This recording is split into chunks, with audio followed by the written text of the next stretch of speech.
छत्तीसगढ़ में नई आबकारी नीति को मंजूरी मिल गई है। 1 अप्रैल से लागू होगी नई आबकारी नीति। नई नीति में विदेशी शराब पर बढ़ा दी गई है ड्यूटी। नई नीति में शराब की पैकिंग में बदलाव, कांच की जगह प्लास्टिक बोतल में होगी शराब। स्कूल मंदिरों में 150 दूर, मंदिरों से करीब 150 मीटर की दूरी पर शराब की दुकानें होंगी। शराब के विज्ञापन पर रोक है, उल्लंघन पर जुर्माना लगेगा। शराब की सप्लाई से पहले टैक्स भुगतान अनिवार्य है। सेना असैनिक बलों के लिए न्यूनतम ड्यूटी दरें तय कर दी गई हैं। तो छत्तीसगढ़ में नई आबकारी नीति जिसको मंजूरी मिल गई है और काफी कुछ बदलाव नई नीति में किए गए हैं। नई आबकारी नीति जिसको मंजूरी मिल गई है और 1 अप्रैल से ये जो नई नीति है शराब को लेकर, ये 1 अप्रैल से लागू होगी। नई आबकारी नीति जिसको मंजूरी मिली है 1 अप्रैल से ये लागू होगी। जुल्फिकार हमारे सहयोगी हमारे साथ हैं इसी खबर पर ज्यादा जानकारी के साथ। जुल्फिकार, एक बार हम विस्तार से आपको जो नई आबकारी नीति है जिसको मंजूरी मिली है, क्या बदलाव इस बार पिछली बार के मुकाबले इस नई नीति में है, विस्तार से इस नीति के बारे में चर्चा चाहेंगे आपसे। छत्तीसगढ़ सरकार ने अपनी नई आबकारी नीति के लिए गजट नोटिफिकेशन जारी कर दिया गया है और क्योंकि कुछ दिन पहले कैबिनेट में निर्णय लिया गया था कि छत्तीसगढ़ के 2026 और 27 के लिए नई आबकारी नीति होगी और उस नई आबकारी नीति के तहत अब छत्तीसगढ़ में जो देसी और विदेशी मदिरा हैं अब वो महंगी हो जाएंगी। मतलब जो शराब के शौकीन हैं उनकी जेब अब उन्हें ज़्यादा ढीली करनी पड़ेगी।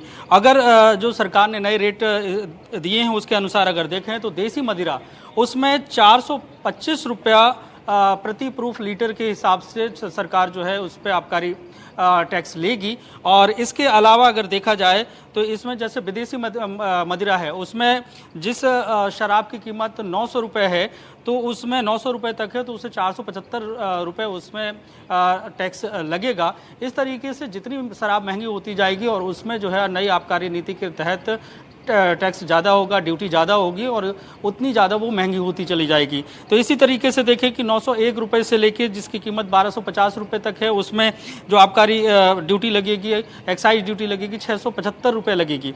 ऐसे ही जो 1851 रुपये से लेके 2400 रुपये तक है उसमें 970 रुपये आबकारी ड्यूटी लगेगी। तो इस तरीके से कुल मिलाकर ये कहा जा सकता है कि सरकार जो है शराब के माध्यम से, शराब में जो नई नीति लाई हो उसके माध्यम से राजस्व इकट्ठा करना चाहती है। और इसी को लेकर अगर देखें तो सियासत भी शुरू हो चुकी है। कांग्रेस पार्टी के प्रवक्ता ने एक बयान जारी करके उन्होंने कहा है कि सरकार की जो नई आबकारी नीति है उसके तहत जो शराब के बड़े कारोबारी हैं उन्हें ज़्यादा फायदा पहुंचाने के लिए इस तरीके के निर्णय लिए गए हैं। साथ ही जो छत्तीसगढ़ की महिलाएं और महिला समूह जो मांग करते रहे कि छत्तीसगढ़ में शराबबंदी की जाए, शराब की दुकानें घटाई जाएं, तो उन्होंने कहा कि महतारी बंधन जो योजना है उसमें जिस महिलाओं को जिस तरीके से 1000 रुपये दिए जा रहे हैं तो उसको जो है शराब के माध्यम से खरीदा जा रहा है। तो सियासत भी शुरू हो चुकी है और कुल मिलाकर ये कहें कि छत्तीसगढ़ में अब देसी और विदेशी जो मदिरा है वो महंगी हो जाएगी। जी बिल्कुल, देसी विदेशी मदिरा महंगी हो जाएगी। और एक तरफ बिल्कुल जुल्फिकार, जो हम आए दिन महिलाओं का विरोध शराब की दुकानों के खिलाफ, शराब के खिलाफ देखते हैं,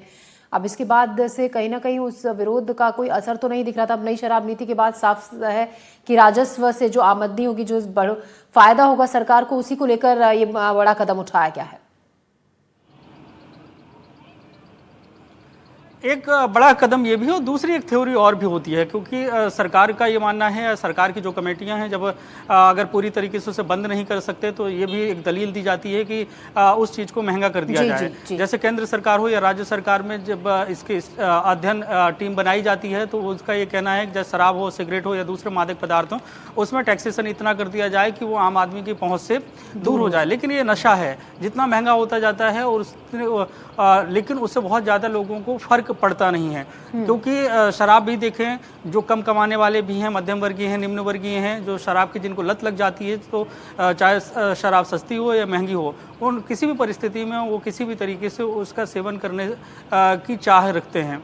तो ऐसे में छत्तीसगढ़ सरकार की मंशा हो सकती है कि महंगी शराब करके छत्तीसगढ़ में लोगों को जो खर्चे बढ़ेंगे, जिसकी वजह से जो शराब प्रेमी हैं वो कम शराब पिएंगे। तो ये तर्क हो सकता है। लेकिन दूसरी तरफ अगर बात की जाए तो छत्तीसगढ़ सरकार का राजस्व जो है इससे बढ़ाना है। जिस तरीके से पॉलिटिकल आरोप लगते हैं, राजनीतिक आरोप लगते हैं कि जो सरकार की स्कीम्स है, जैसे महतारी बंधन की स्कीम है, इन तमाम जो स्कीमें हैं जो उसके सीधे तौर से किसान हो या महिलाओं उनको लाभ मिलता है, तो उसके लिए राजस्व कहाँ से उठाया जाएगा। तो राजस्व तो सरकार के पास इसी तरीके से अलग अलग योजनाओं में आएगा। तो एक आबकारी जो विभाग है वो काफ़ी बड़ा विभाग है और सीधे तौर से इससे एक बड़ा राजस्व जो है सरकार को मिलता है।